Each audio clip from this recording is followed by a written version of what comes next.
We are absolutely live. फटाफट से एक बार चेक कर लेते हैं कि हम लाइव आए कि नहीं आए। तब तक आप सबका फर्ज क्या बनता है, आप सबका फर्ज बनता है कि आप चेक करके बताओ कि हमारा ऑडियो वीडियो ऑडियो प्रॉपर है या नहीं है। थोड़ा सा डिले हो गया क्योंकि बहुत सारा टेक्निकल इश्यूज मैं फेस कर रहा था। आई होप अभी मैं लाइव आ चुका हूं, तो एक बार आप सब प्लीज कंफर्म कर दो ना, ये इंपॉर्टेंट है कंफर्म करना कि सब कुछ अभी प्रॉपर चल रहा है।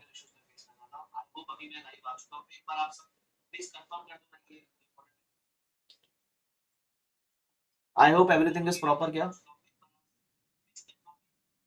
मेरे ख्याल से is it proper, is it सही है क्या? मैं एक बार इन्फॉर्म भी कर देता हूँ, जैसे काफी बच्चे आके बेचारे वेट कर रहे थे, तो मैं एक बार टेलीग्राम पे इन्फॉर्म कर देता हूँ that I am live.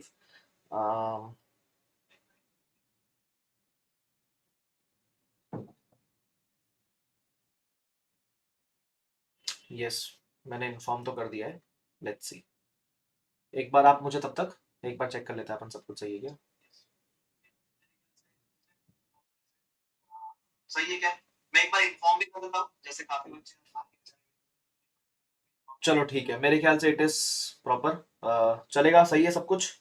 All good all good all good all good all good, ठीक है। चलो चलो, एवरीथिंग इज प्रॉपर। चलो ठीक है, तब तक जब तक काफी बच्चे ज्वाइन कर ले तब तक अपन एक काम कर लेते, तब तक अपन अपना मैंडेटरी प्रचारण जो कि है वो कंप्लीट कर लेते हैं।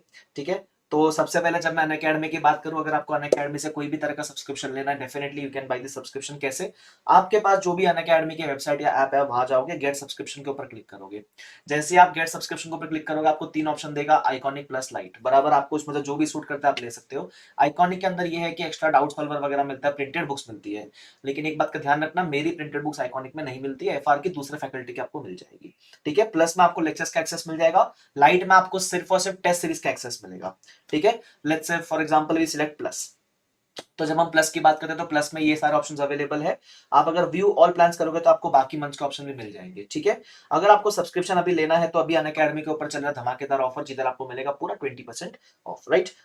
तो अगर हम कोड एफ आर विथ ए के यूज करेंगे तो यू विल बी गेटिंग, देखो अभी प्राइस एकदम धड़ाम से कम हो जाएगी। हो जाए भाई कम, हाँ कम हो गई, देखा? तो ये इस कोड का मैजिक है जहां आपको 20% ऑफ मिल जाता है, which is valid till 30th of सितंबर। तो अगर आपको सब्सक्रिप्शन लेना, definitely this is the right time as of now. ठीक है, चलो। माइक इशू है क्या? माइक इशू आप कह रहे हो क्या?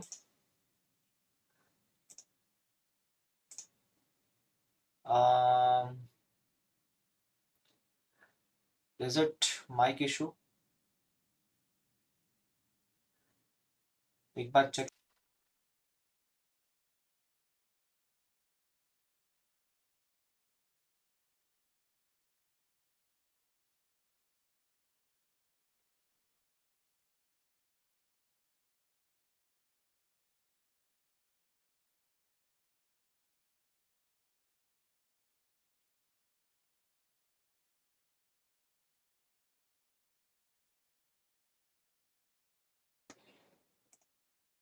Hello hello, mic check 1 2 3। पहले ठीक था क्या? मैं एक बार चेक कर लूं क्या ऑडियो प्रॉपर है कि नहीं। मेरे को एक मिनट देना था।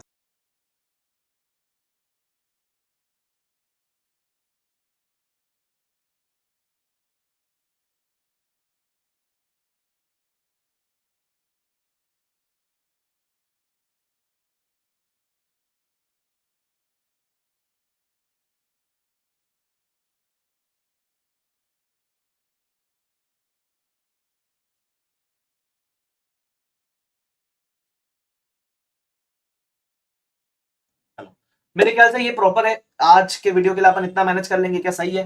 थोड़ा सा वो आपको एको एक साउंड आएगा, बट एक वीडियो के लिए कर लो। आज के वीडियो क्योंकि वो मेरा, मैंने कहा ना मेरे को टेक्निकल इशू कल रात से आ रहा है, तो मैंने एक बार टेम्पररी सेटअप करके रखा है, तो आई होप इससे अपन मैनेज कर लेंगे। ठीक है, चल। तो बिना टाइम वेस्ट के अपन क्या कर लेते हैं, अपन अपने सेशन की शुरुआत कर लेते हैं। ठीक है, चलो। So today we are here to revise index 33, जिधर अपन इंडेक्स 33 के सारे कंसेप्ट्स और सारे क्वेश्चंस को रिवाइज करने वाले हैं। ठीक है, so we are going to start in 3 2 1 and go. सबसे पहला जब हम बात करेंगे इंडेक्स 33 की, तो एक मुझे बात ध्यान रखना, अपन इस यहाँ किस तरीके से रिवाइज करने वाले हैं। जैसे मैं हर वीडियो में बताता हूँ, यहाँ भी एक बार इन्फॉर्म कर देता हूँ कि अपन यहाँ कंसेप्ट को रिवाइज करेंगे। ठीक है, कंसेप्ट को करेंगे क्विकली रिवाइज, और उसके अलावा क्वेश्चंस के ऊपर मैं आपको दे दूंगा इंपॉर्टेंट क्वेश्चंस की मार्किंग। ठीक है, कि आपको इस चैप्टर में कौन से क्वेश्चंस करके जाने हैं, और उसके अलावा अपन इंपॉर्टेंट क्वेश्चंस का ले लेंगे ओवरव्यू, ठीक है, कि इस क्वेश्चंस में था क्या basically revision point of view से। ये ओवरव्यू वाला एस्पेक्ट तभी काम आएगा जब आपने सॉल्व कर रखा है। अगर आपने सॉल्व नहीं कर रखा है तो प्रैक्टिस करने के लिए भी आपको एक आइडिया आ जाएगा, और ये ज्यादा काम एग्जाम के दिन पे आपको आएगा। इस इंडेक्स में ध्यान रखना, जब आप एग्जाम के समय पढ़ोगे तो आप ये भी कर सकते हो कि आप डायरेक्टली क्वेश्चन के ऊपर जंप कर जाओ, अगर आपको बेसिक आइडिया है तो, ठीक है। चलो, तो सबसे पहले अपन बात करेंगे इंडेक्स 33 ईपीएस की। ईपीएस में दो तरह के ईपीएस होते हैं, एक होता है बेसिक, एक होता है डाइल्यूटेड, बराबर। सबसे पहले अपन जो भी बात करेंगे, अपन कौन से ईपीएस की बात करेंगे, अपन बेसिक ईपीएस की बात करेंगे। सर बेसिक ईपीएस का सबसे पहला पॉइंट, इसका फॉर्मूला क्या होता है, ध्यान रखना।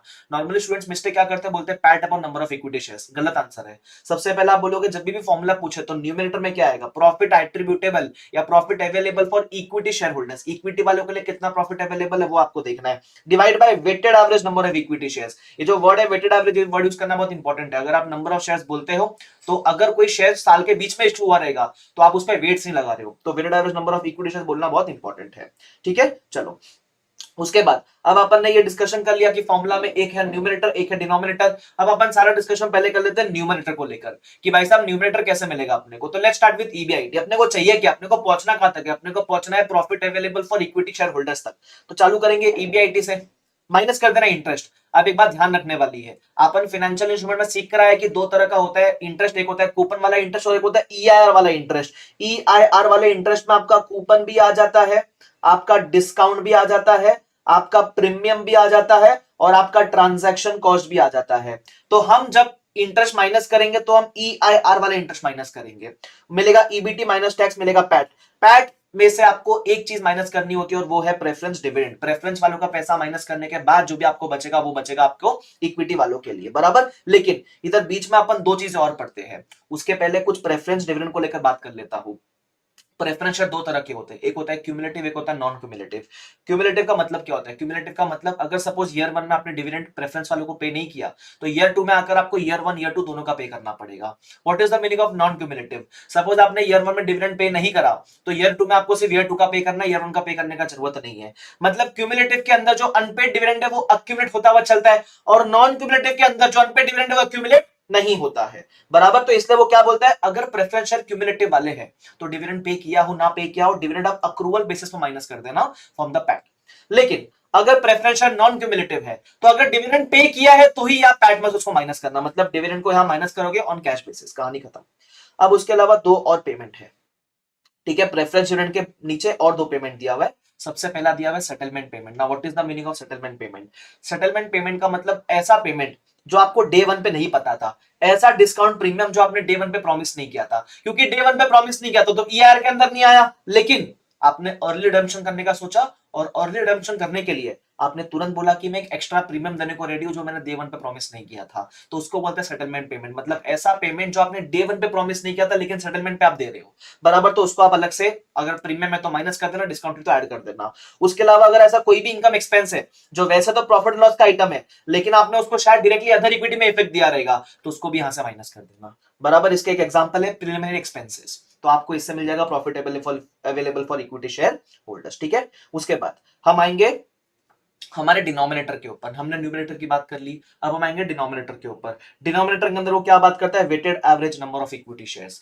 मतलब what is the meaning of weighted average, suppose आपके पास 1 अप्रैल को 10 लाख शेयर आउटस्टैंडिंग थे, बराबर। फिर आपने 1 जुलाई को कुछ न्यू इशू किया 5 लाख शेयर्स का। तो जब आप वेटेड एवरेज निकालते हो तो जो शेयर डे 1 से था उसको आप 12 पे 12 का वेट दोगे, लेकिन जो शेयर साल के बीच में हुआ उसको आप जितने महीने के लिए आउटस्टैंडिंग था उतने महीने का ही वेट दोगे, मतलब उसको 9/12 का वेट दोगे। उसको बोलते हैं weighted average number of equity shares निकालना, सिंपल, कहानी खत्म। उसके बाद ये वाला पॉइंट अगर आपको लगे आपको पढ़ने की जरूरत है आप रीड दे देना, इतना क्रिटिकल नहीं है पॉइंट। उसके बाद आएगा बोनस। देखो बेसिक ईपीएस पे ना टोटल 3 चीजें, एक तो जो अपन नॉर्मल बेसिक निकालते हैं वो, एक है बोनस वाला क्वेश्चन और एक है राइट शेयर वाला क्वेश्चन। तो बेसिक का अपन ने बात कर लिया, ठीक है। बेसिक के अंदर ही अगर बोनस आ गया तो बोनस में क्या करना है, तो बोनस में आपको एक अजम्पशन याद रहना चाहिए। हमारा अजम्पशन क्या होता है, हमारा अजम्पशन ये होता है कि the bonus factor was outstanding from the earliest reporting period. क्योंकि बोनस जब आप शेयर देते हो तो सिर्फ नंबर ऑफ शेयर बढ़ रहा है, बोनस से कंपनी को कोई भी रिसोर्स नहीं आ रहा है, इंटरनली कंपनी को कोई भी रिसोर्स रिसीव नहीं हो रहा है, बराबर। तो जब भी बोनस इशू होता है तो एक इंटरनल अजम्पशन ये रहता है कि that bonus factor was outstanding from the earliest reporting period. अब ये बोनस फैक्टर होता क्या है? Bonus factor is nothing but 1 plus bonus ratio. तो लेट्स से फॉर एग्जांपल आपका bonus ratio is 1:2, 1 share for every 2 share. तो bonus factor क्या रहेगा? 1 प्लस 1/2। तो जितना भी ये 2 है इसको चुपचाप इधर ऐड कर देने का। मतलब ये बेसिकली मैथ्स का क्वेश्चन है जो बचपन में सीखते थे अपन, वो डिनोमिनेटर सेम करना पड़ेगा, वो उतना मत करना। इसका आंसर सीधा आएगा 3/2। सपोज आपका बोनस रेशियो होता है 1:3, है ना, तो आप बोलते हैं 1 प्लस 1/3, तो ये 3 यहाँ ऐड कर देना, तो कितना आएगा? 4/3। ऐसा इसको फ्रैक्शन, इसको है ना फ्रैक्शन में मत लेकर आना, इसको ऐसे ही रखना न्यूमरेटर डिनोमिनेटर फॉर्म के अंदर। ठीक है, तो ये आपका हो गया बोनस फैक्टर। तो वो क्या बोलता है? ऐसा मानने का कि bonus factor was outstanding from the earliest reporting period. मतलब जब से वो शेयर इशू हुआ, जब भी वो शेयर इशू हुआ, कौन सा बोनस शेयर की बात नहीं कर रहा हूं, जो नॉर्मल शेयर थे, जब भी वो इशू हुए, ऐसा मानने का उसके ऊपर बोनस तब से आउटस्टैंडिंग था। सर इसका मतलब एग्जांपल देता हूं मैं आपको। लेट्स से फॉर एग्जांपल मेरे पास इक्विटी शेयर्स हैं जो 1 अप्रैल से आउटस्टैंडिंग थे, 10 लाख इक्विटी शेयर। ठीक है, तो ऐसा मानने का ये 10 लाख के ऊपर जो bonus factor, let's say 3/2 is my bonus factor, एक फैक्टर ले लेते हैं, तो ये ऐसा मानने का कि ये 3/2 जो बोनस फैक्टर है ये भी उस दिन से आउटस्टैंडिंग था। अच्छा, अगर आपने कोई न्यू इशू किया, अगर आपने इस दिन पे 1 जुलाई को कोई न्यू इशू किया, बराबर, लेट्स से 5 लाख का न्यू इशू किया, तो जिस दिन न्यू इशू हुआ उस दिन से उसका बोनस फैक्टर आउटस्टैंडिंग था। मतलब यहां के बोनस शेयर 9/12 के लाएंगे। क्यों ऐसा मानते हैं हम? इसके बोनस शेयर डे 1 से क्यों नहीं मान रहे? जब ये 5 लाख से डे 1 से नहीं था तो उसका बोनस डे 1 से कैसे हो सकता है? बराबर, तो जब से वो शेयर आउटस्टैंडिंग था तब से उसका बोनस फैक्टर भी आउटस्टैंडिंग था। इस बात का आपको ध्यान रखना है। ठीक है, ये था अपना बोनस शेयर के रिगार्डिंग। उसके बाद आएगा share split. What is the meaning of share split? ऐसा मान लो पहले अपने पास एक शेयर था 100 रुपीज का, अब अपने पास 10 शेयर है 10 रुपीज के, उसको बोलते हैं share split. It is just like bonus, accounting same like bonus. उसके बाद रिवर्स शेयर स्प्लिट, मतलब अकाउंटिंग सेम लाइक बोनस, मतलब इसमें ही मानने का है शेयर स्प्लिट जिंदगी भर से आउटस्टैंडिंग था। उसके बाद reverse share split. What is the meaning of reverse share split? पहले आपके पास 10 शेयर थे 10 रुपीज के, अब आपके पास कंसोलिडेट करके हो गया एक शेयर 100 रुपए का, उसको बोलते हैं रिवर्स शेयर स्प्लिट। अब अगर रिवर्स शेयर स्प्लिट हुआ है तो क्या करने का? इसको भी मानने का outstanding from the earliest reporting period, same bonus का लॉजिक। शेयर स्प्लिट और रिवर्स शेयर स्प्लिट के ऊपर कोई भी क्वेश्चन एग्जिस्ट नहीं करता है। ठीक है, ध्यान रखना। फिर अपन आएंगे राइट इशू के ऊपर। This is going to be very important. इसके ऊपर काफी सारे क्वेश्चंस भी है, लेकिन अपन समझने का ट्राई करते हैं what is the meaning of right issue. Right issue का मतलब होता है जब आप एग्जिस्टिंग शेयर होल्डर को सस्ते में शेयर देते हो, एग्जिस्टिंग शेयर होल्डर को सस्ते में शेयर्स एक्सरसाइज करने का राइट देते हो, तो उसको बोलते हैं राइट इशू। बराबर, तो लेट अभी राइट इशू के अंदर इसका मतलब आप अपने एग्जिस्टिंग वालों को सस्ते में शेयर दे रहे हो ना। तो लेट्स से आपके शेयर का मार्केट प्राइस बाजार में है 20 रुपीज, आप बोलते हो कि अपने शेयर होल्डर्स को आप बोल रहे हो कि you can exercise the right shares at ₹15। बराबर, तो स्टैंडर्ड बोलता है जब भी राइट इशू होता है तो राइट शेयर्स के अंदर देयर आर 2 एलिमेंट्स। एक तो वो एलिमेंट जिसके लिए आपने पैसा रिसीव किया है, लेकिन एक एलिमेंट बोनस का भी है क्योंकि आप शेयर सस्ते में दे रहे हो। तो एक है बोनस एलिमेंट, एक है कैश एलिमेंट। जो भी कैश एलिमेंट है उसके ऊपर अपन वेट लगाएंगे, मतलब जब से राइट शेयर्स दिया उतने महीने का वेट। लेकिन जितना भी बोनस एलिमेंट है उस पर हम कोई भी वेट नहीं लगाएंगे। बोनस एलिमेंट के अंदर हम मानेंगे just like bonus, it was outstanding from the earliest reporting period. बराबर, अब कोई भी राइट शेयर का क्वेश्चन करने के लिए आपको 3 स्टेप फॉलो करना चाहिए। अपने को देखो राइट शेयर्स के अंदर सबसे पहले ढूंढना होता है एक्स राइट प्राइस, जो कि क्वेश्चन में दिया हुआ नहीं रहेगा। क्वेश्चन में जो दिया हुआ रहेगा वो कम राइट प्राइस दिया हुआ रहेगा। तो step number 1 is computing the ex right price, step number 2 is computing the bonus factor, and step number 3 is applying the bonus factor to share before the right issue. मैंने आज छोटा सा example लिया हुआ, अपन देख लेते हैं। अज्यूम करते हैं कि अपने राइट शेयर्स थे 6 लाख, बराबर। तो ये एक्स राइट प्राइस कैसे ढूंढेंगे? जितने भी ओपनिंग शेयर्स है before right, opening shares before right into cum right price जो क्वेश्चन में दिया हुआ रहेगा, plus right shares into right price divide by total shares. Total shares मतलब क्या? ये जो ओपनिंग है और ये जो राइट शेयर्स है, ये दोनों का डिवीजन। यहां कोई वेट्स मत लेना, डायरेक्टली डिवाइड कर देना। इससे आपको मिलेगा थ्योरेटिकल एक्स राइट प्राइस, मिल गया।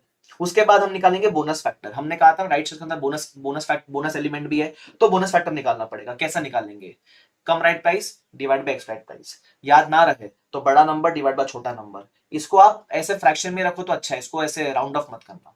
ठीक है, ये निकल गया। उसके बाद you will have to apply the bonus factors to share before the right issue. इसका मतलब लेट्स से फॉर एग्जांपल आपके ओपनिंग शेयर्स थे 20 लाख, तो आप ये जो बोनस फैक्टर है इसको 20 लाख पे अप्लाई करोगे। ठीक है, तो आपने 1.2 को 20 पे अप्लाई किया, आंसर कितना है? 24। मतलब हम कहना चाहते हैं कि ओपनिंग में जब आप बोनस फैक्टर लगा रहे हो तो टोटल 24 लाख आ रहा है। अगर इसमें से आप वापस से ओपनिंग माइनस कर दोगे तो आपको सिर्फ बोनस शेयर्स मिल जाएंगे। मतलब जब आप ओपनिंग पे बोनस फैक्टर लगाते हो तो आपको शेयर्स मिलता है इंक्लूडिंग बोनस, ओपनिंग माइनस कर दो तो बोनस शेयर्स मिल जाएगा। इसका मतलब आउट ऑफ 6 lakh shares 4 lakh shares bonus वाले हैं, तो हम मानेंगे these are outstanding from the earliest reporting period. Balance जो 2 लाख है हम इसको मानेंगे इशूड फॉर कंसिडरेशन। इस पे हम जिस दिन पे इशू है उस दिन का वेट लगाएंगे। आई होप सबको समझ में आता है ये वाला पार्ट, बराबर क्या? ऑफ कोर्स इसके ऊपर क्वेश्चन करोगे तो बेटर क्लैरिटी आ जाएगा, ठीक है। उसके बाद आता है हमारा 9 point which is partly paid up shares. What is the meaning of partly paid up shares? कभी कभी क्या होता है हमारे पास 100 शेयर है 10 रुपए का, 100 शेयर है 10 रुपए का, but 5 is only full 5 partly paid up. मतलब होता है ना 10 रुपए अब तक हमने 5 रुपए मंगाया, बाकी 5 में मंगाया नहीं, उसको बोलते हैं पार्टली पेड अप शेयर्स।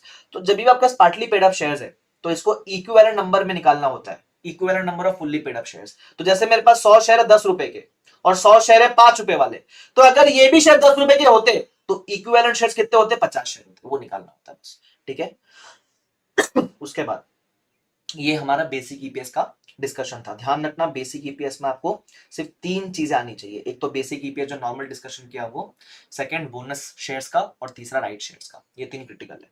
उसके बाद हम किसका बात कर लेंगे? उसके बाद हम बात कर लेंगे डाइल्यूटेड ईपीएस का। When we talk about diluted EPS, तो मैंने यहां भी लिख के दिया हुआ है, डाइल्यूटेड ईपीएस में सबसे पहला डिस्कशन होता है पोटेंशियल इक्विटी शेयर्स का। मतलब what is the meaning of potential equity share? PES. PES का मतलब एक ऐसा इंस्ट्रूमेंट जो आज इक्विटी नहीं है लेकिन फ्यूचर में इक्विटी बनने का पोटेंशियल है उसके अंदर। For example convertible debentures, convertible preference shares, options, warrants, ESOPs, बराबर ये सब फ्यूचर में इक्विटी शेयर्स बनने का पोटेंशियल रखते हैं, उसको बोलते हैं पोटेंशियल इक्विटी शेयर। तो डाइल्यूटेड ईपीएस में क्या होता है? डाइल्यूटेड ईपीएस में हम ये दिखाते हैं कि अगर ये पोटेंशियल इक्विटी शेयर रियल में करंट ईयर में इक्विटी होता, अगर ये पोटेंशियल इक्विटी शेयर रियल में करंट ईयर में इक्विटी होता तो आज आपका ईपीएस कितना होता? तो अगर ये पोटेंशियल इक्विटी शेयर रियल में इक्विटी होता तो आपका weighted average number of equity share बढ़ जाता। लेकिन अगर ये पोटेंशियल इक्विटी शेयर रियल में इक्विटी होता तो न्यूमरेटर में भी आपका कुछ सेविंग होता। फॉर एग्जांपल अगर डिबेंचर था, कन्वर्टेबल डिबेंचर, तो अगर ये रियल में इक्विटी होता तो आपको इंटरेस्ट नहीं देना पड़ता, नेट ऑफ टैक्स। अगर ये कन्वर्टेबल प्रेफरेंस शेयर था तो अगर आपका इक्विटी शेयर बढ़ता, अगर ये रियल में इक्विटी होता तो आपको डिविडेंड नहीं देना पड़ता, सेविंग्स इन प्रेफरेंस डिविडेंड वैसा, बराबर। तो इसको बोलते हैं डाइल्यूटेड ईपीएस। अब डाइल्यूटेड ईपीएस को हम डाइल्यूटेड तब बोलते हैं जब वो बेसिक से कम आता है। अगर वो बेसिक से कम आया तो ही वो ईपीएस होगा डाइल्यूटेड। अगर वो बेसिक से ज्यादा आया तो वो होगा एंटी डाइल्यूटिव। डाइल्यूटेड ईपीएस ही सिर्फ रिपोर्ट होता है, एंटी डाइल्यूटिव रिपोर्ट नहीं होता है। अब है ना, मैंने यहां कुछ डिस्कशन किया हुआ है। सबसे पहला, अगर डाइल्यूटेड ईपीएस में सिर्फ एक आपके क्वेश्चन में सिर्फ potential single potential equity instrument एक ही है, तो उस केस में आप डायरेक्टली कंप्यूट कर सकते हो डीईपीएस। डीईपीएस कैसे निकालोगे आप? आपके पास earnings available for equity shareholders है, उसमें आप ऐड कर देना savings, effect of savings due to potential equity share, बराबर, डिवाइड बाय आपके पास weighted average number of shares है plus effect of potential equity share, ये ऐड कर देना, बराबर। अगर सिंगल पोटेंशियल इक्विटी शेयर है तो आप डायरेक्टली कर सकते हो इस फॉर्मूला से डायरेक्टली, ठीक है।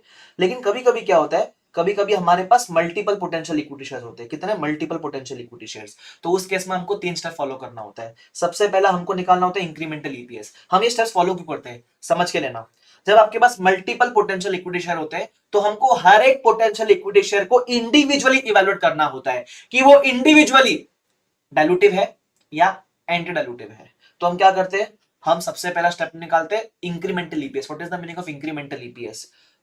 हर एक पोटेंशियल इक्विटी शेयर का इंडिविजुअल इवैल्यूएशन करेंगे, उस पर्टिकुलर पोटेंशियल इक्विटी शेयर का न्यूमरेटर पे क्या इंपैक्ट होता और उस पर्टिकुलर पोटेंशियल इक्विटी शेयर का डिनोमिनेटर पे क्या इंपैक्ट होता, उसको बोलते हैं इंक्रीमेंटल ईपीएस। आप सिर्फ वो पोटेंशियल इक्विटी शेयर का effect on numerator divide by the effect on denominator बोलोगे, ऐसे हर पोटेंशियल इक्विटी शेयर का आप निकालोगे, बराबर। उसके बाद आप रैंकिंग करोगे। हम रैंकिंग कैसे करेंगे? From most dilutive to least dilutive. अगर ऐसे नहीं समझता है तो जिसका इंक्रीमेंटल ईपीएस सबसे कम है वो सबसे ज्यादा डाइल्यूटिव है, तो उसका रैंकिंग नंबर 1 होगा, और जिसका इंक्रीमेंटल ईपीएस हायर उसका रैंकिंग लास्ट में आ जाएगा, बराबर। और फिर आप कंक्लूजन निकालोगे डाइल्यूटिव है कि एंटी है। वो कंक्लूजन कैसे निकालते हैं अपन? वो क्वेश्चन में करते हैं। पहले अपन बेसिक का न्यूमरेटर डिनोमिनेटर लिखते हैं, फिर जो रैंकिंग वाइज अपन एक एक करके ऐड करते हुए चलते हैं। जिसका रैंक नंबर 1 था उसको अपन पहले ऐड करेंगे बेसिक के अंदर, फिर कंपेयर करेंगे इसका EPS with the basic EPS ऐसा, फिर जो रैंक नंबर 2 था उसको ऐड करेंगे, फिर इसको कंपेयर करेंगे विद द प्रीवियस वाला ईपीएस।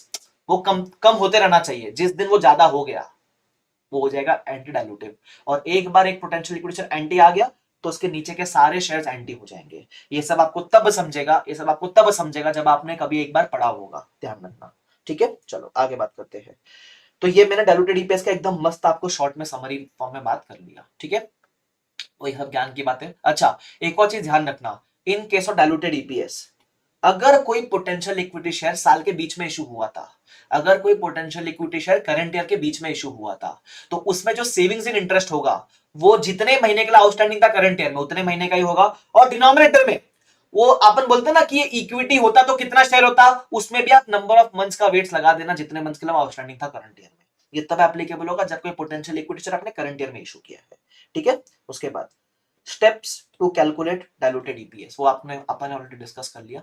ठीक है, चलो ये देखो मैंने याद बताया हुआ है, जैसा अगर आपका इफेक्ट ऑन न्यूमरेटर की बात करें तो सब मतलब थर्ड स्टेप था ना, अपन एक एक करके ऐड करते हुए चलेंगे। तो सपोज आपका बेसिक 100 है, बेसिक का न्यूमरेटर 100 डिनोमिनेटर 20, तो ईपीएस कितना आ गया 5। फिर है ना जो रैंक नंबर 1 था उसका ऐड करने का, उसका इफेक्ट ऑन न्यूमरेटर 10 डिनोमिनेटर 5, तो कितना हो गया, आप ऐड करके बोलोगे वो उसका ईपीएस 4.4 कम है ना, डायलूटेड बराबर। फिर आपने 10 ऐड किया, फिर 1 ऐड किया, जो रैंक नंबर 2 था उसका, अब यह आ गया 4.6। इसको कंपेयर करना, बेसिक से मत कंपेयर करना, इसको प्रीवियस वाले से कंपेयर करना, इसको प्रीवियस वाले से कंपेयर करना। अब आप देख रहे हो तो बढ़ रहा है, तो ये एंटी हो गया, अकबर एक बार ये एंटी तो इसके नीचे के सारे रैंक वाले एंटी हो जाएंगे, ध्यान रखना इस बात का। ठीक है, चलो आगे बढ़ जाते हैं। उसके बाद डायलूटेड ईपीएस में एक और इंस्ट्रूमेंट होता है पोटेंशियल इक्विटी शेयर का, वो होता है वारंट्स। वारंट्स में क्या होता है, सपोज आपने 10,000 वारंट्स या ऑप्शंस किसी को दिया है, शेयर में आपका मार्केट में प्राइस है 20 रुपीज, आपने सामने वाले पार्टी को बोला है कि आप 15 रुपीज में एक्सरसाइज कर सकते हो। तो वारंट्स वाले केस में हम जब पोटेंशियल इक्विटी शेयर मानेंगे तो हम पूरे 10,000 ऑप्शंस का इक्विटी शेयर कन्वर्जन नहीं मानेंगे, हम इस केस में से फ्री कंपोनेंट निकालेंगे। कैसे निकालेंगे फ्री कंपोनेंट, 10,000 वारंट्स या ऑप्शंस इनटू फ्री कितना था, डिफरेंस दोनों का 5 divide by the market price that is 20। Sir free हम क्यों लेते हैं, समझने का ट्राई करते हैं। हम फ्री इसलिए लेते हैं बिकॉज ये ऑप्शंस आप फ्री में नहीं देने वाले हो, ये पैसे में देने वाले हो, बट इसका इस पैसे से आप प्रॉफिट एक्स्ट्रा कितना कमा लोगे वो मेजरेबल नहीं है, मतलब उसका इंपैक्ट ऑन न्यूमरेटर मेजरेबल नहीं है। तो हम सीधा जो पैसे वाला कंपोनेंट को इग्नोर करते थे, हम सिर्फ फ्री वाले कंपोनेंट को कंसिडर करते हैं। ध्यान रखना ये कोई बोनस नहीं है, क्यों, बोनस हम एग्जिस्टिंग वाले को देते हैं, ये किसी और को भी दे सकते हैं वारंट्स वगैरह। सेकंड, बोनस इशू हो चुका होता है, ये फ्यूचर में जाने वाला है फ्री में, तो ये बोनस वगैरह नहीं, अलग है ये चीज, ध्यान रखना। ओके, उसके बाद हमारा आता है कंटिजेंटली इशूएबल शेयर्स। इसके ऊपर एक क्वेश्चन है, क्या क्वेश्चन है इसके ऊपर, एक रिटेल कंटिजेंसी वाला क्वेश्चन है और एक अर्निंग कंटिजेंसी वाला क्वेश्चन है, एक ही क्वेश्चन है इसके ऊपर। तो कंटिजेंटली इशूएबल शेयर का आपको मतलब समझाता हूं, बाकी इसके बारे में आपको ज्यादा डिटेल में क्वेश्चन करते हुए समझेगा।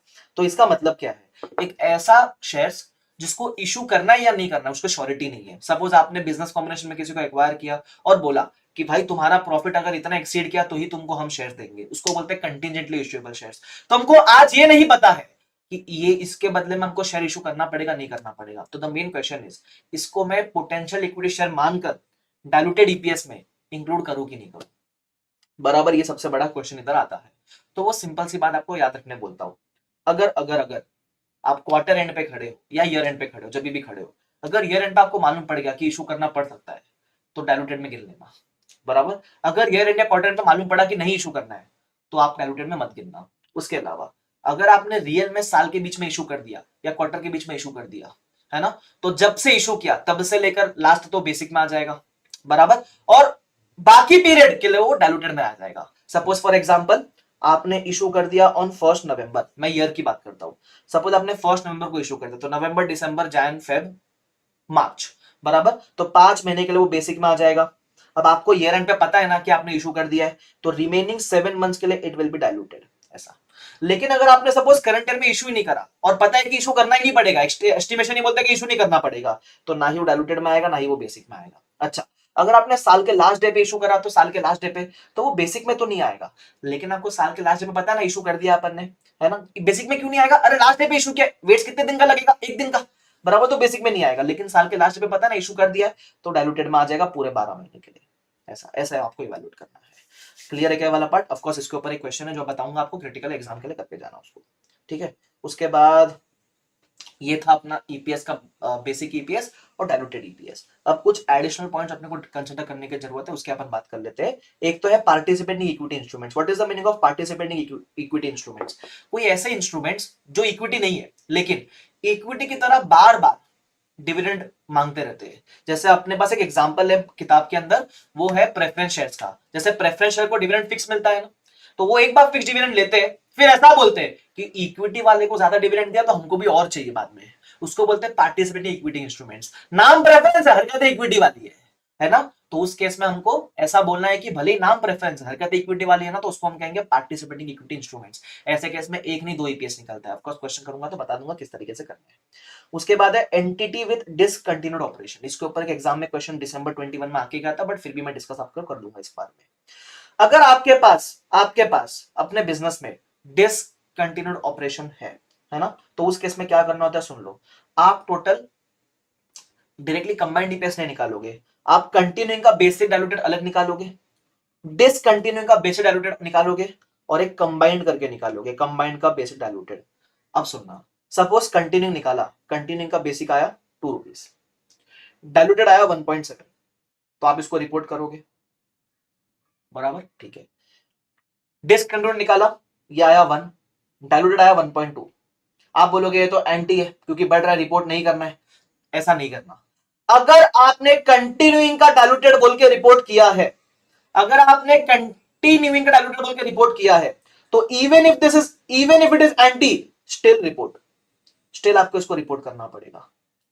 और सेम अप्लाइज टू कंबाइंड। मतलब अगर कंटिन्यूइंग का आप डाइल्यूटेड रिपोर्ट कर रहे हो, तो डिसकंटिन्यू कंबाइंड वाले का भी आपको दोनों रिपोर्ट करना पड़ेगा, इररिस्पेक्टिव इट इज एंटी और इट इज डाइल्यूटेड, फर्क नहीं पड़ता है। अच्छा, लेकिन अगर कंटिन्यूइंग वाले का सिलेक्ट से फॉर एग्जांपल एंटी आ जाता, तो आप इसको रिपोर्ट नहीं करते। अगर कंटिन्यूइंग का डाइल्यूटेड रिपोर्ट नहीं हो रहा है, तो बाकी दो का डाइल्यूटेड रिपोर्ट नहीं होगा। सिंपल। इसका मतलब जब आपके बिजनेस में डिसकंटिन्यूइंग ऑपरेशन भी होता है, तो उस केस में हमको डाइल्यूटेड ईपीएस रिपोर्ट करना ही कि नहीं करना है। अगर कंटिन्यूइंग का कर रहे हैं तो बाकी दो का भी कर देना, दोनों बराबर। अगर कंटिन्यूइंग का डाइल्यूटेड रिपोर्ट नहीं हो रहा है, तो बाकी दोनों का डाइल्यूटेड रिपोर्ट नहीं होगा, सिर्फ बेसिक हो जाएगा। दैट्स इट, बराबर, खत्म। मतलब ये डिपेंडेंट है, डिसकंटिन्यूइंग और ये दोनों डिपेंडेंट है कंटिन्यूइंग के ऊपर, सिंपल कहानी है, बराबर। आई होप सबको समझ जाता है ये वाला पार्ट, मजा ही आ गया, एकदम फील आ गई भाई साहब। उसके अलावा और कुछ क्वेश्चन नहीं है, ये आपके बेसिक ईपीएस के सारे कंसेप्ट हो जाते हैं खत्म। आई होप सबको इतना रिकॉल होता है कि नहीं होता है यार, यस और नो, जल्दी से बताओ यस और नो। इसके बाद मैं आपको सारे क्वेश्चन जो इंपॉर्टेंट वाले एग्जाम पॉइंट ऑफ व्यू से करके जाने वो बताऊंगा, और एक ओवरव्यू भी दे दूंगा। ध्यान रखना, बेसिक ईपीएस में क्वेश्चंस का लेवल चुम्मा लेवल है, अच्छा लेवल है। मतलब बेसिक ईपीएस एक ऐसा इंडिया है जहां मैं थोड़े ज्यादा क्वेश्चंस इंपॉर्टेंट मार्क करवाता हूं, एलडीआर मार्क करवाता हूं, ठीक है क्या। चलो बहुत ही बढ़िया, थोड़ा पानी पी लिया जाए भाई साहब।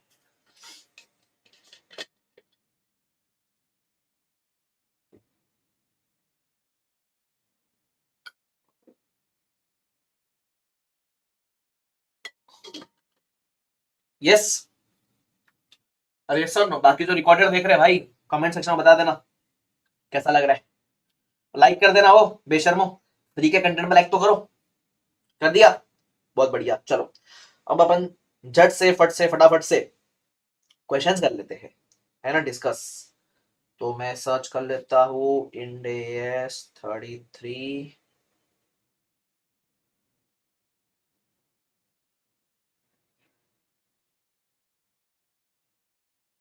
मैं जो क्वेश्चन बोलूंगा करके जाने का, सब मक्खन चल रहा है या क्या बात है।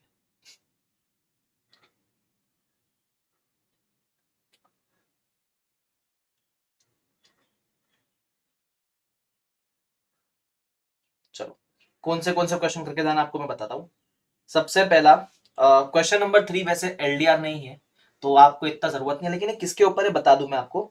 इसमें ना अपने को सिर्फ weighted average number of shares निकालना है, लेकिन इधर कैच क्या है, इधर कैच ये है कि अपन ने देखो इशू कब किया है, 15 जून, 8 नवंबर, 22 फेब। मतलब यहाँ 6/12 3/12 नहीं चलेगा, यहाँ नंबर ऑफ डेज लेना पड़ेगा, डिवाइड बाय 365 करके लेना पड़ेगा। तो इधर एक दिक्कत आएगी कि जिस दिन पे इशू किया है उस दिन पे आउटस्टैंडिंग था या नहीं था, क्या कंसिडर करूं। मतलब 15 जून को मैं आउटस्टैंडिंग वाले डेज में इंक्लूड करूं कि नहीं करूं, मतलब इसको इशू वाले डे में इंक्लूड करूं कि नहीं करूं। तो जिस दिन इशू हुआ है उस दिन आप इंक्लूड उसको कर लेना। मतलब ऐसा मानने का 15 जून को भी वो शेयर आउटस्टैंडिंग था, ऐसा क्लियर। सिर्फ एक बात ध्यान रखना, बाकी आप निकाल लोगे इस केस में। उसके अलावा जो करने वाली चीजें है, हाँ, इलस्ट्रेशन नंबर 5। ये छोटा, मतलब देखो दो तरह के क्वेश्चन बताऊंगा, एक स्मॉल स्टार जिसको एक बार देख लेना, और एक एलडीआर। तो जो क्वेश्चन नंबर 3 था वो स्मॉल स्टार था, एक बार देख लेना, बराबर। क्वेश्चन नंबर 5 और स्मॉल स्टार एक बार देख लेना। क्या है इसके अंदर, बोनस। मैंने क्या कहा था बोनस वाले केस में, अपने को सबसे पहले निकालने का बोनस फैक्टर, तो 1:3 का रेशियो है, तो bonus factor is 1 + 1/3 which is equal to 4/3। अब आपको मानने का this bonus factor was outstanding from the earliest reporting period. जैसे ये शेयर डे 1 से था तो इसका बोनस फैक्टर भी डे 1 से होगा। अच्छा, ये शेयर 2 महीने के बाद आया तो इसका बोनस फैक्टर भी 2 महीने के बाद आएगा, 10/12 करके आएगा, बराबर। फिर बोनस इशू हुआ। अच्छा, बोनस इशू के बाद जो भी आपने इशू किया उस पर बोनस का इंपैक्ट मत लेना भाई, ये तो बोनस के बाद का हिसाब है ना, बस ठीक है, कहानी खत्म। क्लियर, चलो आगे बढ़ जाते हैं। उसके बाद और कौन से काम की चीजें आपके केस में, लेट मी सी। हाँ, ये आ गया आपका इलस्ट्रेशन नंबर 9, ये आपके लिए हो जाएगा एलडीआर क्वेश्चन, ठीक है। ध्यान से समझने का ट्राई करना हुआ क्या है इसके अंदर। सबसे पहले ये क्वेश्चन के अंदर अपने को ये बोला है कि there is a potential equity share, ठीक है, कन्वर्टेबल लोन स्टॉक है, लेकिन वो कितने इक्विटी में कन्वर्ट होएगा, 135, 130, 125, 120, डिपेंडिंग कि कब वो कन्वर्ट होने वाला है।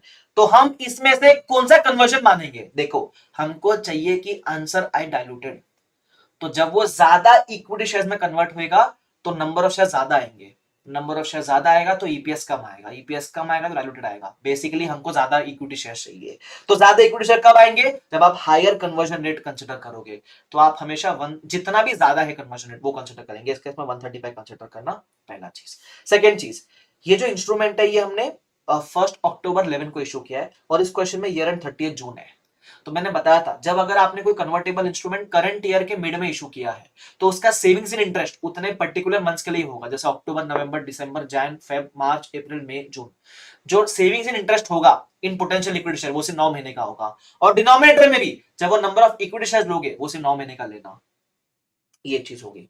उसके अलावा इधर और क्या बोला हुआ है, हाँ इधर ये भी बोला हुआ है कन्वर्टेबल लोन स्टॉक पे जो कन्वर्जन का ऑप्शन दिया है उसकी वजह से लॉस भी हुआ है, दो, इस यहाँ डेटा 2 साल का है तो ये दोनों लॉस हुआ है, बट ये बोला है कि ये दो लॉस पे आपको कोई भी टैक्स बेनिफिट नहीं है, तो इसको आप कब माइनस करेंगे, अपन टैक्स डिडक्शन के पहले इसको माइनस करें, नहीं, पहले जो भी प्रॉफिट है उस पर टैक्स माइनस कर दो, पैट निकाल लो, पैट में से इसको माइनस करना, क्यों, क्योंकि इस पे अपने को टैक्स बेनिफिट नहीं लेना है। अच्छा, उसके बाद जब पोटेंशियल इक्विटी शेयर कंसिडर करोगे तो पोटेंशियल में क्या समझते हैं कि रियल में इक्विटी होता तो क्या होता, तो रियल में इक्विटी होता तो एक तो इंटरेस्ट का सेविंग होता, दूसरा आपका ये वाला भी सेविंग हो जाता, ये वाला सेविंग आपका नेट ऑफ टैक्स नहीं होता, ग्रॉस में होता, क्यों, जब इस पर टैक्स बेनिफिट नहीं मिला है तो सेविंग्स नेट ऑफ टैक्स कैसे होगा, ध्यान रखना, बराबर। बस ये सब चीजों के बाद अगर आपको थोड़ा समझता है तो आप ये क्वेश्चन आसानी से कर सकते हो। 2 साल का डेटा पूछा है, इसमें कुछ इंपॉर्टेंट चीजें यही है कि कन्वर्जन रेशियो ये अज्यूम करना साल के बीच में इशू किया है तो 2011-12 में 9 महीने का लेना, बराबर, और इसको पैट के बाद माइनस करना, ये 3 चीजें याद रखो, क्वेश्चन आपसे हो जाएगा सॉल्व, बाकी कुछ दम नहीं है क्वेश्चन के अंदर। ये था क्वेश्चन नंबर 9 जो करके आपको जाना चाहिए। अच्छा, क्वेश्चन नंबर 10 में एक सिंगल स्टार मारूंगा, सिंगल स्टार क्यों मारूंगा देख लो, इसमें वारंट्स की बात की है, अपने पास कितने वारंट्स है, अपने पास है 6,30,000 वारंट्स जो 70 में अपन देने वाला है किसी को।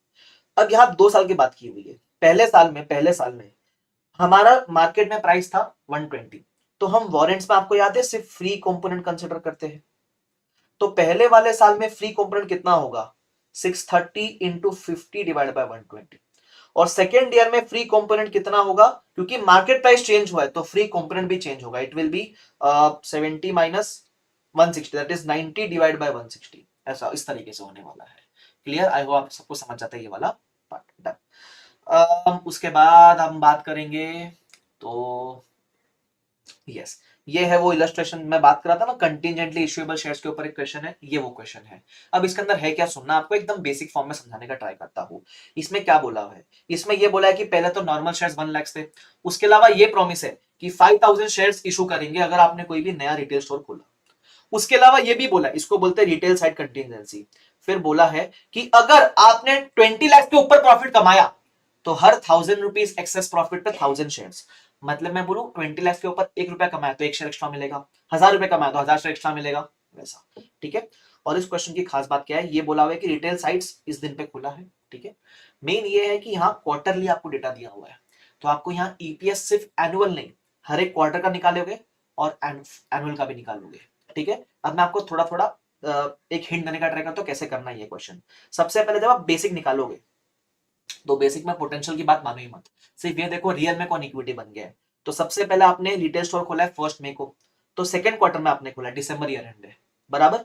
तो आपने जो सेकंड क्वार्टर में रिटेल स्टोर खोला है वो सेकंड क्वार्टर अपना कौन सा होता है, ये होता है जैन टू मार्च, बराबर, ये होता है अप्रैल टू जून। आपने 1 मई को खोला है, तो यहाँ कितने महीने के लिए आएगा, 5000 इंटू 2/3 मंथ्स के लिए आएगा, बराबर। अब ये यहाँ तो 2 मंथ्स के लिए आ गया, नेक्स्ट क्वार्टर में तो ये पूरे 3 मंथ्स का आउटस्टैंडिंग हो गया ना। उसके अलावा नेक्स्ट क्वार्टर में आपने एक और स्टोर खोला है, तो वो सिर्फ 1/3 के लाएगा, क्योंकि 1 मंथ का आउटस्टैंडिंग था। उसके बाद ये दोनों स्टोर खुल चुके, तो अब 4th क्वार्टर में तो ये शेयर पूरे 3 महीने का आउटस्टैंडिंग होगा ना यार, ऐसा। फिर जब आप फुल ईयर का कंसिडर करोगे, तो फुल ईयर का थॉट प्रोसेस ही अलग है। फुल ईयर में आप कैसे निकालोगे, आपने स्टोर खोला है पहला मई में, तो जो पहला 5000 आपने शेयर दिया रहेगा, वो मई से लेकर दिसंबर तक आउटस्टैंडिंग रहेगा। फिर सेकंड स्टोर खोला आपने सितंबर में, तो वो सितंबर से लेकर दिसंबर तक होगा, 4 महीने के लिए। इस तरीके से आप निकालोगे, आपको आंसर आ जाएगा, बराबर। हाँ बिलाल, एक ही होता है वो, शेयर ऑप्शन और वारंट्स एक ही होता है, ठीक है। अच्छा, उसके बाद एक और था ना कि अगर आपने प्रॉफिट टारगेट अचीव करा तो आपको हर 1000 रुपीज के टारगेट पे 1000 शेयर देंगे, लेकिन ये शेयर दोगे तो भी साल के लास्ट डे पे दोगे, तो अगर ये मीट हुआ भी तो बेसिक में नहीं आने वाला, इसलिए बेसिक में कुछ भी नहीं है। उसके बाद when we talk about diluted, मैंने क्या कहा था, अगर कोई शेयर इशू हो चुका है बेसिक में, तो जितने महीने के लिए वो बेसिक था, रिमेनिंग मंथ्स के लिए इट विल बी डाइल्यूटेड। तो जैसे अगर सेकंड क्वार्टर में फॉर 2/3 इट वाज बेसिक, तो for 1/3 it will be diluted. तो मैं बोलूं पूरा 5000 आ ही जाएगा, तो इसलिए यहां पूरा 5000 आ जाता है। सिमिलरली यहां तो बेसिक में आ गया 3/3, फॉर 1/3 इट वाज बेसिक, तो for 2/3 it will be diluted, तो ये पूरा 10000 आ जाएगा, बराबर। सिमिलरली यहां लास्ट क्वार्टर में फॉर 8/12 इट वाज बेसिक, तो for 4/12 it will be diluted, for 4/12 it was basic, तो for 8/12 it will be diluted, तो पूरा 10000 आ ही जाएगा, ऐसा, ठीक है। उसके अलावा अर्निंग्स के लिए आपको साल के अंत में मालूम पड़ेगा ना मीट हो चुका है, जैसे टारगेट था 20 लाख, आपने मीट का 29 लाख, साल के अंत में मालूम है आपने 9 लाख प्रॉफिट एक्स्ट्रा अर्न कर लिया है। जो शेयर इशू है वो साल के एंड पे इशू है, इसलिए बेसिक में तो नहीं है, क्योंकि साल के लास्ट डे पे इशू हुआ है, लेकिन आपको पता है ना इशू हो चुका है, तो डाइल्यूटेड में गिन लेना उसको, खत्म, बराबर। क्या वो जिस जिस क्वार्टर में मीट हुआ उस क्वार्टर में वो इंक्लूड कर लेगा, खत्म। इस तरीके से करोगे आपको आंसर आ जाएगा, ठीक है। चलो उसके बाद इलस्ट्रेशन नंबर 13, ये दिसंबर 21 में आ चुका है, इसलिए मैं इसको सिंगल स्टार दूंगा, रिपीट होने के चांस थोड़े कम है। इसमें क्या है, मैंने आपको बताया था ना, अगर कंटिन्यूइंग का बेसिक रिपोर्ट करोगे और डाइल्यूटेड रिपोर्ट करोगे, तो डिसकंटिन्यू और कंबाइंड का भी दोनों रिपोर्ट करने का, even if they are anti. अच्छा ठीक है। अब एक और बात मेरे को समझानी है इधर। सपोज अपन ऐसा बोलते हैं कि मेरा बेसिक ईपीएस लेट्स से 2 है और डाइल्यूटेड 1.7 है, तो हम बोलते हैं ना इट इज डाइल्यूटेड, क्योंकि कम हो रहा है। जब नेगेटिव होता है ना basic EPS, suppose basic EPS -2 था और वो डाइल्यूटेड -1.7 आ रहा है, तो कम हो रहा है, तो ये डाइल्यूटेड नहीं है, एंटी हो गया। भाई नेगेटिव में लॉजिक उल्टा होता है, नेगेटिव में अगर आपका -2 से -1.7 हो रहा है तो अच्छी बात है ना भाई, नेगेटिव कम हो रहा है, लॉस कम हो रहा है, तो ये एंटी हो गया, फिर ये रिपोर्ट नहीं होगा, ध्यान रखना है, बराबर, ठीक है। उसके बाद इलस्ट्रेशन नंबर 14, ये मेरे को एलडीआर लगता है, क्योंकि इसमें 33 + 109 दोनों कवर हो जाता है। दोनों किस तरीके से कवर होता है सर इसके अंदर, वो भी अपन समझने का ट्राई कर लेते हैं, बराबर। इस क्वेश्चन के अंदर नॉर्मली हम क्या बोलते हैं, जब आप इंटरेस्ट माइनस करते हो, आपको याद रहेगा मैंने कंसेप्ट में बताया था, अपन इंटरेस्ट ईआईआर वाला माइनस करते हैं। कौन सा वाला, ईआईआर वाला इंटरेस्ट अपन माइनस करते हैं। तो जब सेविंग्स भी होगा इंटरेस्ट में, तो ईआईआर वाले इंटरेस्ट का सेविंग होगा ना, बस। तो इधर आपको ईआईआर वाला इंटरेस्ट निकालना पड़ेगा, और ईआईआर वाला इंटरेस्ट कैसे मिलता है, एलईटी से मिलता है। मतलब इधर आपको फाइनेंशियल इंस्ट्रूमेंट्स के 4 स्टेप सॉल्व करने पड़ेंगे, बराबर। स्टेप नंबर 1 आप निकालोगे कैश फ्लोस, स्टेप नंबर 2 आप निकालोगे fair value of financial liability, मैंने कहा वो ऑप्शन होल्डर के पास है, बराबर, तो ध्यान रखना। स्टेप नंबर 3 आप बनाओगे, आपके पास ईआईआर है। स्टेप नंबर 4 आप बना लोगे एलएटी, बराबर। एलएटी में अब ये फर्स्ट ईयर ही है, ये beginning of the first year है, तो एलएटी का जो ईयर 1 का इंटरेस्ट वाला कॉलम रहेगा वो आपका होगा सेविंग्स इन इंटरेस्ट। आप ये मत करना कि आपके पास ईआईआर डायरेक्टली गिवन है, ईआईआर यहां डायरेक्टली गिवन था, वैसे ईआईआर कितना इधर 9% ईआईआर गिवन है, तो आप 9% को सीधा 20 लाख मत लगा देना। ईआईआर हमेशा फेयर वैल्यू पे लगता है, तो आपको पहले फेयर वैल्यू निकालनी पड़ेगी, ध्यान, ठीक है। चलो, तो इस तरीके से इसको सॉल्व किया गया। उसके बाद क्वेश्चन नंबर 15 है, this is based on participating equity instruments, ठीक है। तो इसमें करना कैसा बताता हूं मैं आपको। इसमें देखो, एक तो है प्रेफरेंस शेयर्स और एक है ऑर्डिनरी शेयर्स। अब नॉर्मली क्या बोलता है, प्रेफरेंस शेयर को 5 रुपए देना है, ठीक है।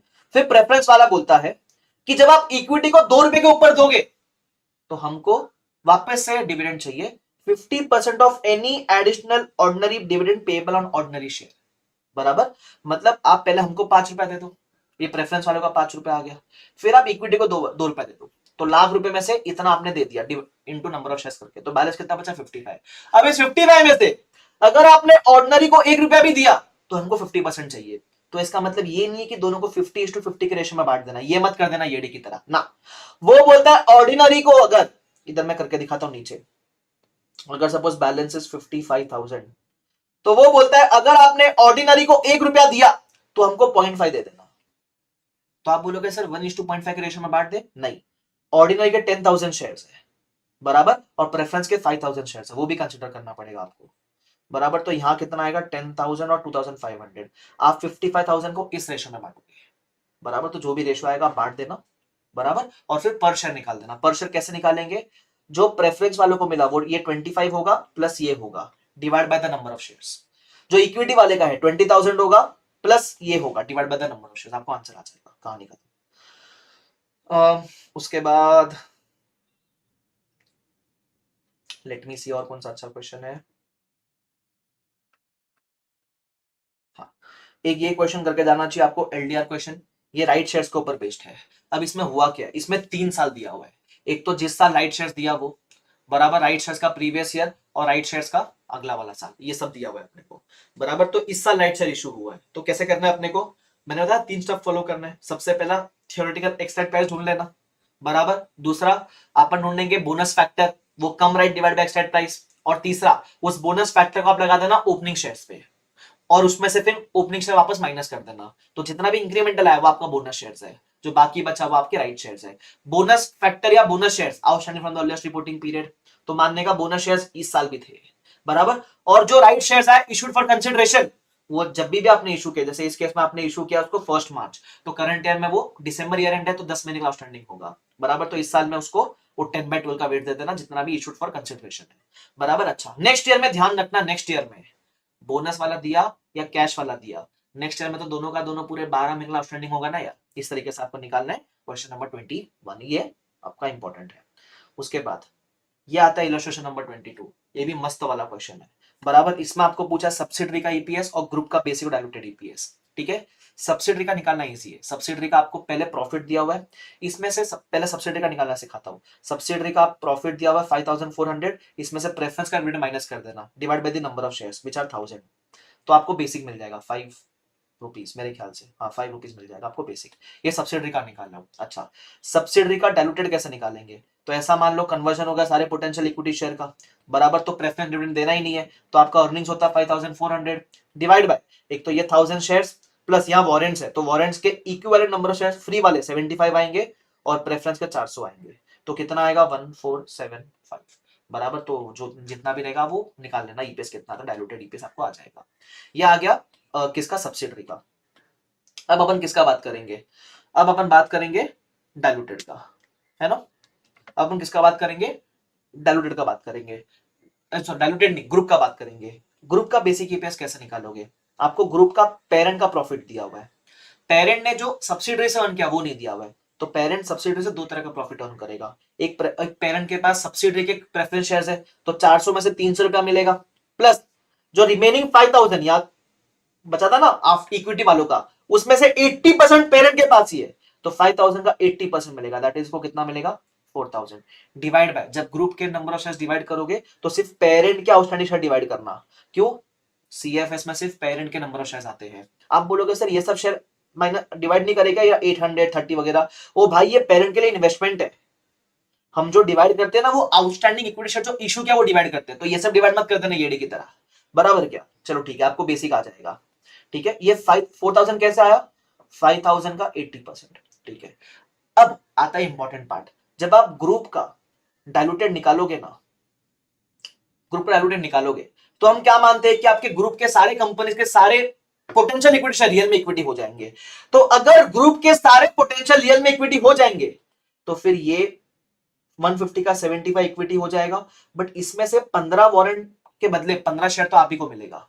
400 का प्रेफरेंस शेयर 400 इक्विटी में हो जाएगा, 400 में से 300 आपके पास है तो 300 इक्विटी शेयर आपके पास हो जाएंगे। इसका मतलब अगर आपके ग्रुप में सारे पोटेंशियल रियल में इक्विटी बन जाएंगे तो उस केस में जो पेरेंट का पहले 80% स्टेक था, पहले कितना 80% स्टेक था, वो स्टेक चेंज हो जाएगा।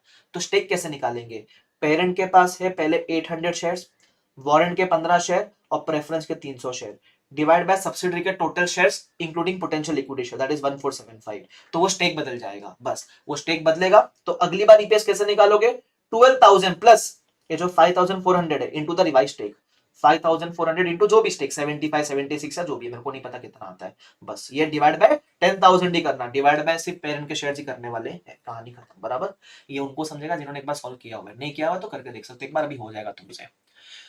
ठीक है क्या, चलो उसके बाद आपका next important question that is illustration number 23। ये जस्ट रीड नहीं बोलूंगा, इसको मैं एलडीआर बोल दूंगा।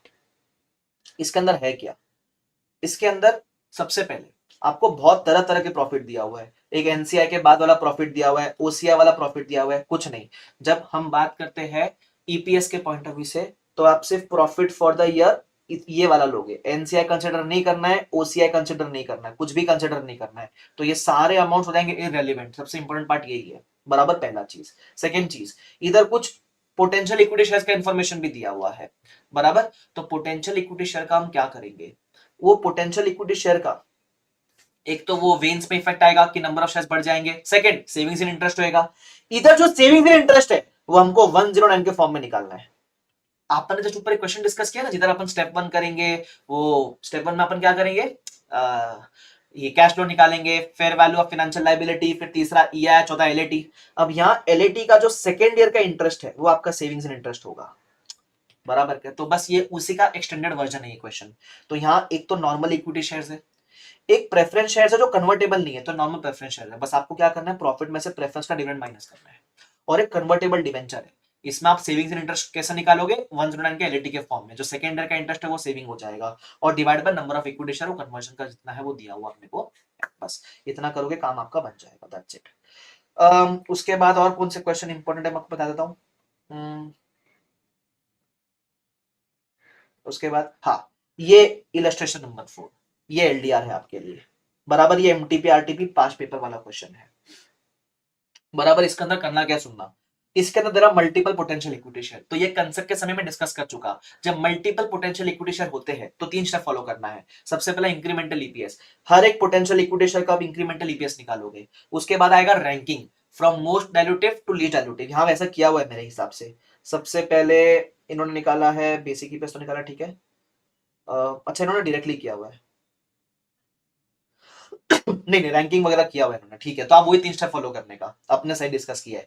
सबसे पहले इंक्रीमेंटल ईपीएस निकालो, फिर रैंकिंग दे दो, और उसके बाद बेसिक के अंदर एक एक का इफेक्ट लेते हुए चलो। आपने पता है लिया था, मैंने आपको एग्जांपल में बताया था नंबर्स वाला, वैसा करना है। सेम क्वेश्चन है, प्लीज करके जाने, क्वेश्चन एग्जाम में आ सकता है, एक बार आ भी चुका, आ भी सकता है वापस से। उसके अलावा फिफ्थ वाले को मैं एक सिंगल स्टार बोलूंगा, आप इसको एक बार रीड कर सकते हो, मतलब ये भी पोटेंशियल इक्वेशन जैसा क्वेश्चन है, जैसा प्रीवियस वाला डिस्कस किया वैसा ही है, एक एक करके ऐड करते हुए चलने का, वैसा वाला, बस। तो इसको एक बार आप सिंगल स्टार दे सकते हो, जस्ट एक बार देख लेना बस।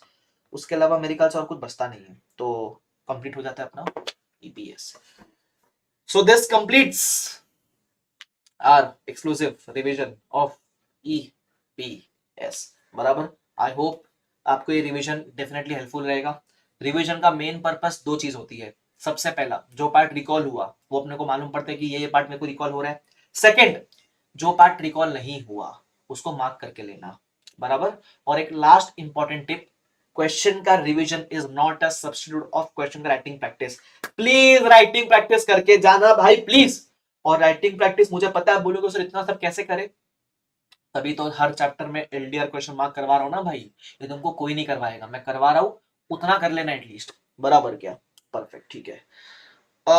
बिलाल अहमद, मैंने आपको ऑलरेडी उसका आंसर कर दिया, वो दोनों आप एग्जाम पॉइंट ऑफ व्यू से सेम मान सकते हो, ठीक है। वैसा थोड़ा सा फर्क होता है, बट उतना डीप में जाने का जरूरत नहीं है अपने को, एग्जाम पॉइंट ऑफ व्यू से आप सेम मान सकते हो। उसके अलावा परफेक्ट है, Namrata thank you Surabhi, thank you Ajiya, thank you Prachi.